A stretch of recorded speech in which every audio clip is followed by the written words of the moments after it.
Sahabat hati Amang, tidak afdol rasanya jika berkunjung ke Masjid Al-Jabbar tidak menyaksikan galeri Rasulullah. Berikut adalah cuplikannya. Ada fase perhatian, fase Mekah, fase Madinah, dan fase Islam di Jawa Barat. Nah, nanti setiap fasenya ini akan dijelaskan terlebih dahulu oleh edukator bidang ini. Museum Rasulullah.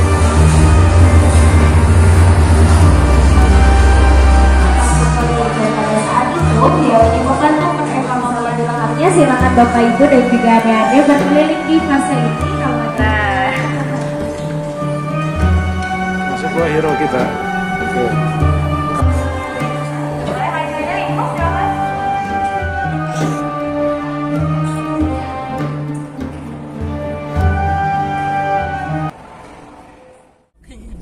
Apa yang rusak? Di sini HP nomornya banyak apa itu. Cuma Mau SIM ngobrol card di itu mana, sudah Pak? kadang-kadang Sisi kiri. hilang, terus dia muncul. Nggak bisa dipakai buat telepon juga. Nggak bener sih.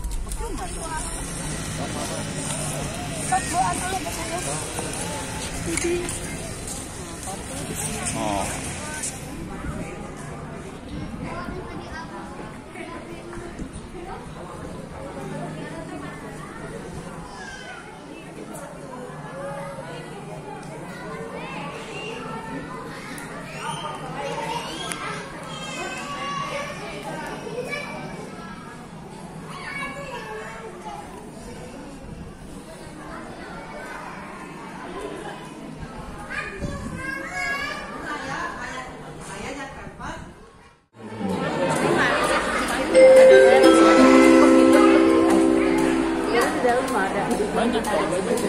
Tinggalin aja HP dong.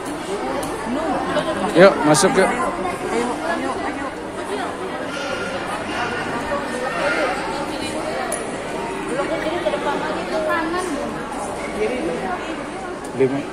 Ngambil gambar boleh kan, Pak? Silakan Pak, boleh ambil gambar, video, silakan diperbolehkan. Kasih, Pak. Ya.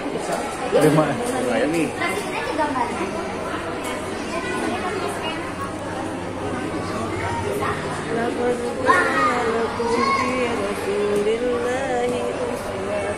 Ya. Sekarang kita mau memasuki Museum Rasulullah. Ya.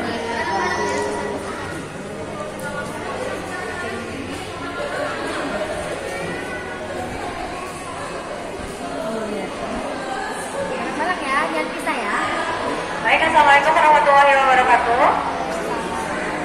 Ya, perkenalkan Bapak Ibu dan adik-adik, saya Pandu. Jadi saya akan menjadi tour guide Bapak Ibu dan adik-adik selama berada di dalam. Saya mau memberitahukan peraturannya. Jadi di dalam ini kita terbagi ke 4 fase. Ada fase perhatian, fase Mekah, fase Madinah, dan fase Islam di Jawa Barat. Nah, nanti setiap fasenya ini akan dijelaskan terlebih dahulu oleh edukator di dalam. Nah, setelah dijelaskan oleh edukator di dalam, baru Bapak Ibu dan adik-adik boleh membaca panel yang ada ataupun mengambil foto dan video. Jadi dijelaskan terlebih dahulu, edukatornya menjelaskan di fase tersebut. Kemudian di dalam kita ada pajangan-pajangan. Nah, itu hanya boleh dilihat saja sama Bapak Ibu dan adik-adik, tidak boleh disentuh, diinjak ataupun diduduki. Kemudian durasi kita di dalam ini sekitar 45 sampai 60 menit dan tempat duduk itu hanya ada di dua tempat terakhir saja. Jadi di dalam Ini itu kita petugas di pihak sini Iya. atau jadi untuk seluruh pengunjung. Sudah siap masuk ke dalam? Silakan, maka kita masuk ke dalam.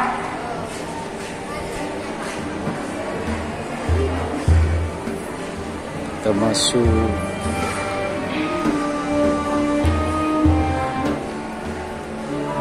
Masjid Raya Al-Jabbar. Museum Rasulullah. Harga ini ya. Harga Perdana Kusuma. Oh, ada kaca tuh.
Ya baik Bapak Ibu adik-adik, video sudah selesai. Jadi video tadi ini selanjutnya kita berpindah ke area sebelah sini sama.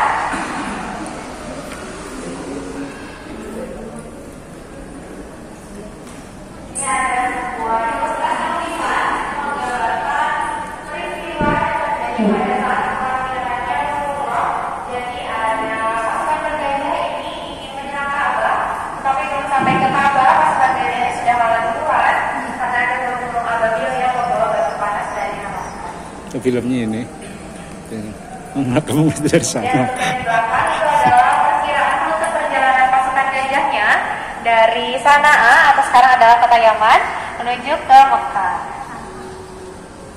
Lalu peristiwa ini diabadikan lewat turunnya surat Al-Fil di sebelah sini. Al-Fil. Wa ma adraka mal-fil. Boleh kita maju sedikit, Al-Fil. Bapak Ibu adik-adik, silakan. Di sini kita sudah sampai di fase yang pertama, yaitu fase pengendalian, dan sudah ada tema yang akan menjelaskan akan ada kisah apa saja di fase yang pertama ini. Mohon disimak terlebih dahulu. Terima kasih. Assalamualaikum warahmatullahi wabarakatuh.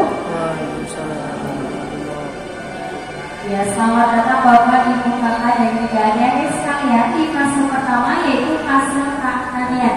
Di sini akan menceritakan masa kecil dari Nabi Muhammad SAW sampai beliau ini akan menjadi seorang rasul. Nabi Muhammad SAW merupakan putra dari pasangan Abdullah dan juga Siti Aminah. Namun ayahnya ini meninggal pada saat beliau masih di dalam kandungan. Dan pada saat kecil beliau ini tinggal bersama ibu siswanya yang bernama Halimah dari Bani Sa'ad.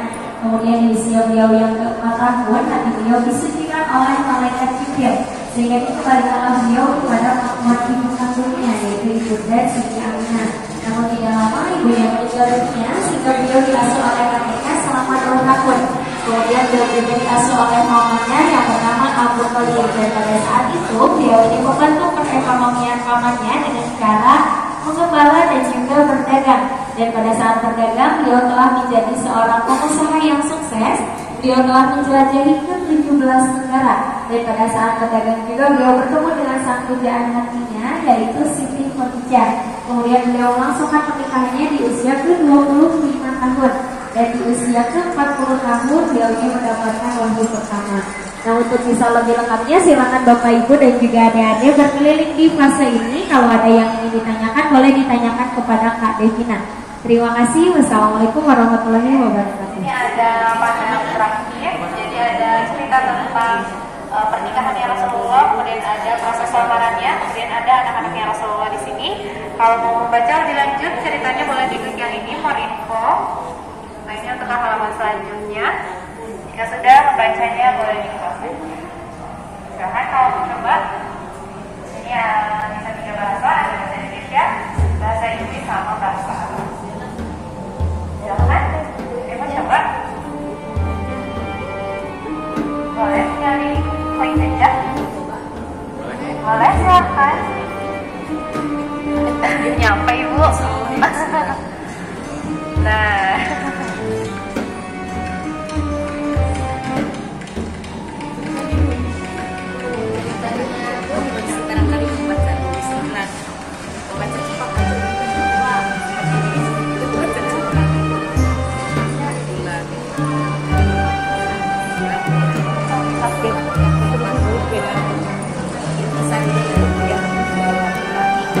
Iya.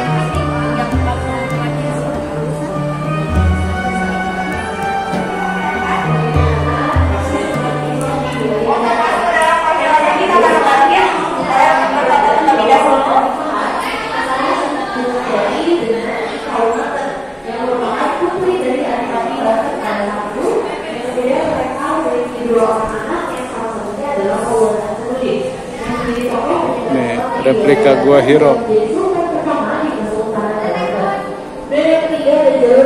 Jalur pendidikan ini dibuat oleh para tokoh penyebar agama sebagai pusat atau wadah bagi masyarakat untuk mempelajari ilmu agama lebih dalam dan lebih luas. Itu beberapa pesantren. Nah, ada beberapa pesantren yang ada di Jawa Barat. Salah satunya adalah pesantren Singapura di Karawang. Masuk Gua Hiro kita. Oke. Kacau.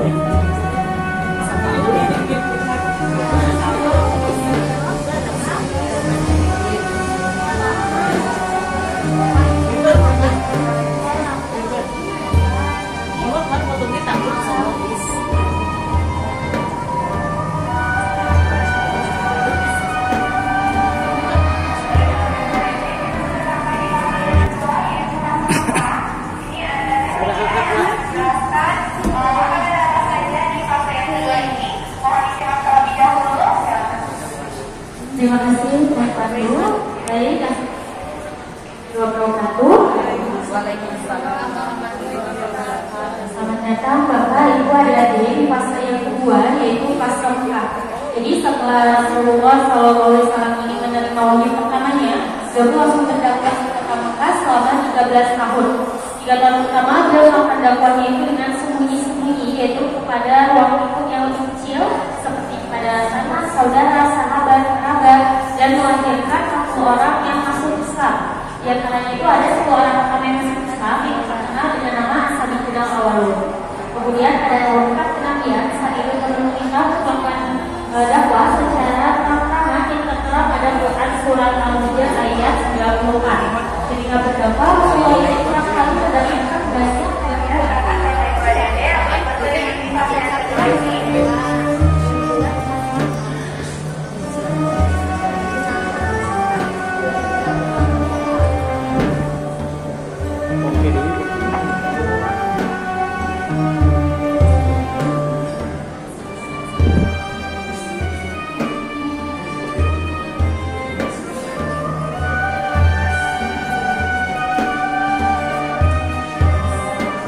As-Sabiqun Al-Awwalun. Yang pertama Siti Khadijah, yang kedua Abu Bakar As-Siddiq, yang ketiga Sa'ad bin Abi Waqqas, yang keempat Ali bin Abi Thalib, yang kelima Zaid bin Harithah, yang keenam adalah Utsman bin Affan, yang ketujuh Zubair bin Awam, ke-8 Talhah bin Ubaidillah, dan 9 Abdurrahman bin Auf, dan 10 Abu Ubaidah bin Jarrah. Ini adalah para muslim angkatan pertama di masa Nabi.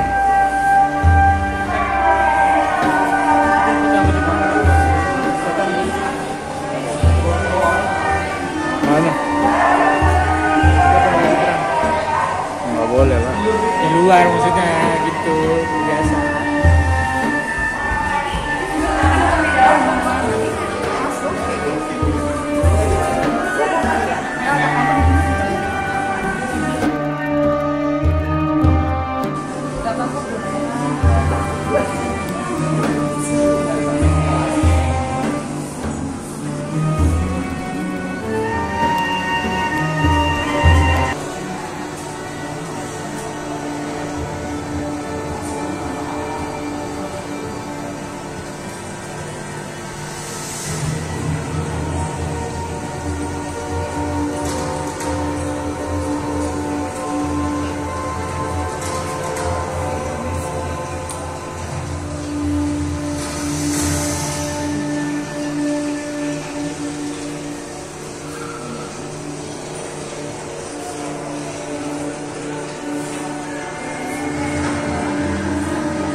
Kalau 3D bagus banget nih. 3D.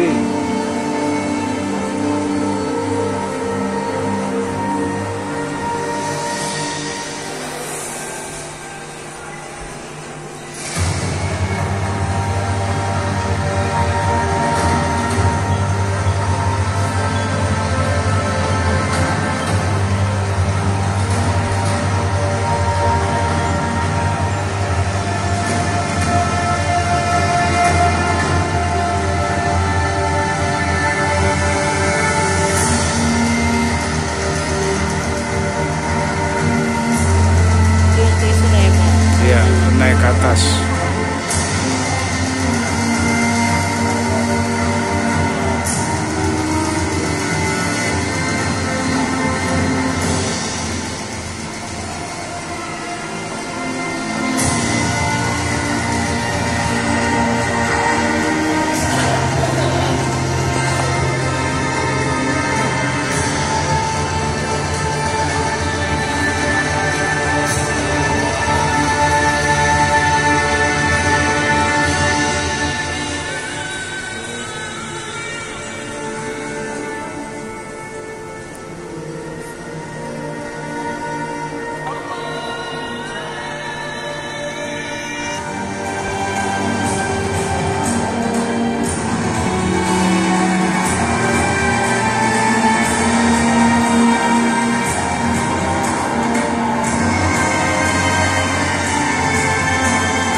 Ya baik Bapak Ibu Adik-adik, jadi setelah peristiwa Isra Mi'raj ini Rasulullah mendapatkan perintah langsung dari Allah.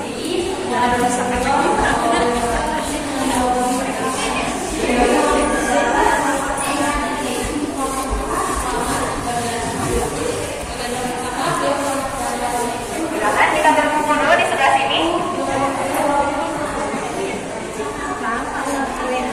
Boleh maju-maju info silakan.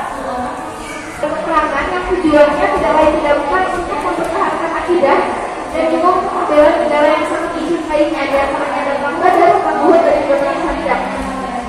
Lalu Nabi Muhammad juga membuat suatu perjanjian yang dimana kapan perjanjian itu berjalan selama 10 tahun, yang mana itu juga berdasarkan bahwasanya agama Islam adalah agama yang membawa kedamaian, dan di mana itu juga Nabi Muhammad SAW menghembuskan nafas untuk terakhir kalinya. Beliau wafat di Madinah setelah melaksanakan sholat subuh berjamaah pada tanggal 12 Rabiul Awal di tahun 432 Masehi atau di tahun 11 Hijriah, dan makamnya sekarang bisa kita temui di dalam Masjid Nabawi bersama dengan dua sahabat lainnya yaitu Abu Bakar As-Siddiq dan juga Umar bin Khattab radhiyallahu anhu. Maupun cerita lebih lengkapnya nanti silakan untuk berkeliling saja, nanti akan kembali ditemani oleh Kak Devina. Terima kasih. Saya sebelah kanan.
Ba-da-da-da-da.